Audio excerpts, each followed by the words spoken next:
Les croyants, c'est encore des enfants. C'est mon titre, la vidéo d'avant. Ben, c'est vrai. Les croyants, ils sont encore comme des enfants. Ils croient encore au Père Noël. Ils croient encore aux contes de fées. Que tu grandis, il faut garder son âme d'enfant. Pas garder son cerveau d'enfant. Tu comprends? Garder son âme d'enfant, rester dans l'amusement, rester dans le jeu. Ne pas prendre les choses avec trop de sérieux. Voilà, garder une âme d'enfant, découvrir les choses, vouloir apprendre les choses. Mais par contre, tout ce que je sais, c'est que je sais rien. Puis tu essayes d'apprendre, de comprendre. Et que tu restes enfermé dans une croyance du Père Noël, Dieu, la Bible, tout ça, toutes ces croyances, c'est le monde imaginaire. C'est comme de croire au Père Noël, vous êtes encore des enfants. Sauf que c'est un conte de fées qui est beaucoup plus complexe, quoi. Ça, c'est comme les jeux. Au début, tu joues au Duplo, puis après, tu fais des échecs. C'est plus stratégique, c'est plus... Mais ça reste du jeu, quoi. Ça reste un conte de fées, un monde imaginaire. Que tu grandis, faut devenir... Qu'est-ce que tu peux voir? Qu'est-ce que tu peux savoir? C'est ça qui est important.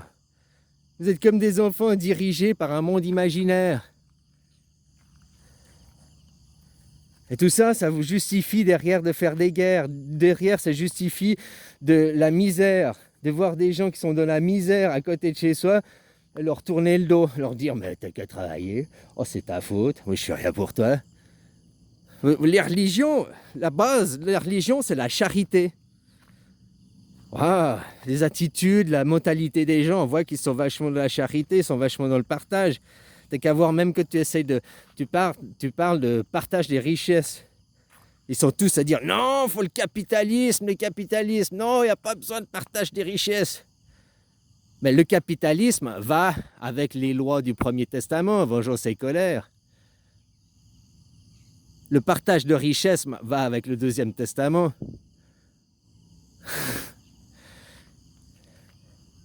Tu sais, c'est toute une philosophie, tu vois, les gens de leur psyché, ils sont là, j'aime Jésus, machin, Jésus revient, mais ils sont tous vengeance, colère, ils sont tous dans le Premier Testament, ils n'admettent pas les musulmans comme leurs frères, alors qu'ils ont le même Dieu, ils ont le même papa, ils ont le même maman.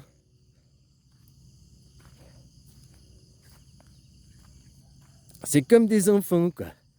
Ils sont pas... Alors, à l'inverse, il faut garder son âme d'enfant.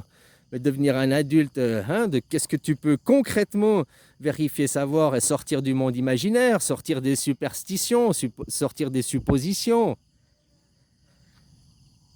Par contre, eux, ils gardent un cerveau d'enfant, ça fait d'eux des schizophrènes, juste comme ça fait de vous des schizophrènes. Vous croyez que le monde imaginaire est réel plus que la vérité, plus que... dites même que le monde imaginaire, c'est la vérité, quoi. C'est des schizophrènes qui parlent comme ça.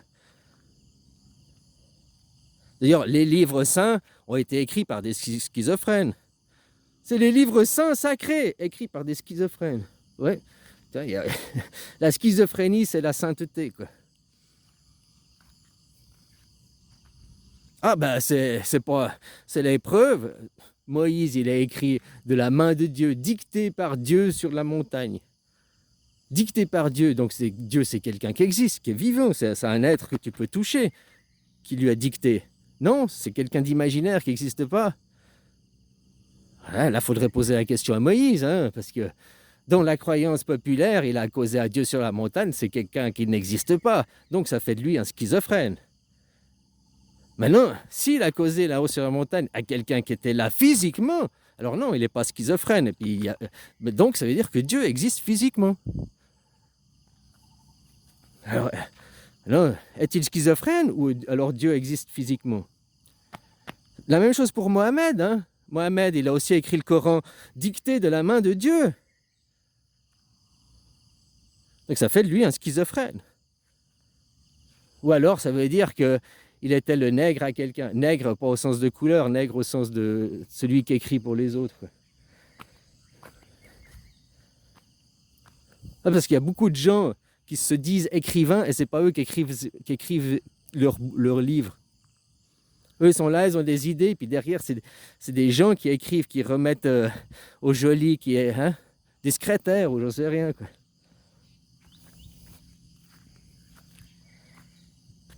Je sais pas le nom de ce métier, moi j'avais appris ça à l'école, on appelait ça un nègre, quoi. Voilà.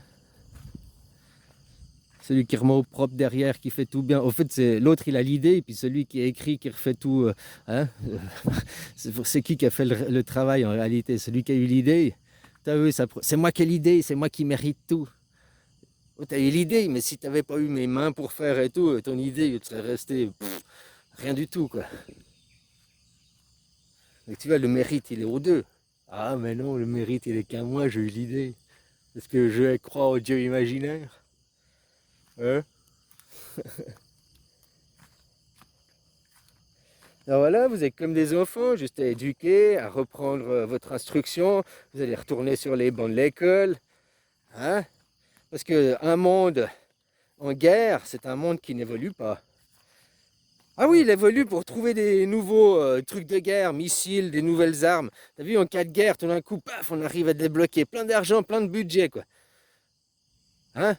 Par contre, avant la guerre, pour les hôpitaux, pour les écoles, pour si, il n'y a pas d'argent, il n'y a pas d'argent. Mais tout d'un coup, il y a la guerre, il y a plein de pognon qui sort d'on ne sait pas où, quoi.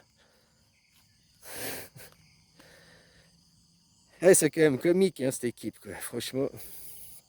Voilà, voilà, quoi. Alors ça, c'est toute la philosophie, comme je te disais, eux, ils ont une philosophie qui est incompatible de se mélanger et de vivre ensemble, quoi. Mais c'est leur philosophie, parce que les mots, tu vois, eux, ils utilisent le shaitan, c'est un ennemi, alors que le shaitan, c'est pas un ennemi, c'est un adversaire. La guerre des sexes, c'est comme ça. Le shaitan, t'es un homme, le shaitan, c'est la femme. T'es une femme, le shaitan, c'est l'homme. L'opposé complémentaire. Alors, est-ce que c'est ton ennemi? Maintenant, on est dans une société où c'est l'ennemi. Ah, les femmes, blablabla. Oh,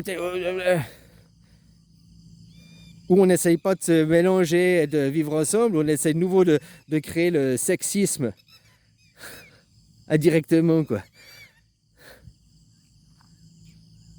Enfin, copain, voilà, tant qu'on laisse les gens, il n'y a qu'une solution, démocratie directe.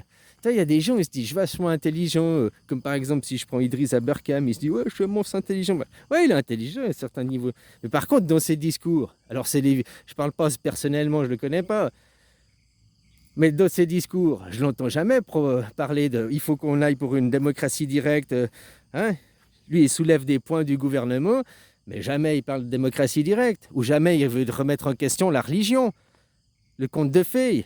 Donc, ils sont intelligents jusqu'à un certain niveau. Ils ne veulent pas aller après parce que, aller s'attaquer à la religion, tu vas pas te faire des amis, hein, ça je vais te le dire. Parce que tout le monde, ils sont tellement endoctrinés. Et surtout que là, les gens sont fainéants. C'est plus facile de se dire, c'est pas ma faute, c'est la faute à Satan. Je peux rien faire. Un jour, un Seigneur viendra. Tous ces trucs de loser, tous ces trucs pour te conditionner à pas être un battant, quoi. À être un perdant, quoi. Et à te faire dominer par d'autres qui sont des dominants. Ils sont dominants parce que vous avez reçu un conditionnement, leur facilitant tout ça. Hein. Enfin voilà, copains. À vous d'ouvrir les yeux, à vous de comprendre. Allez, bisous.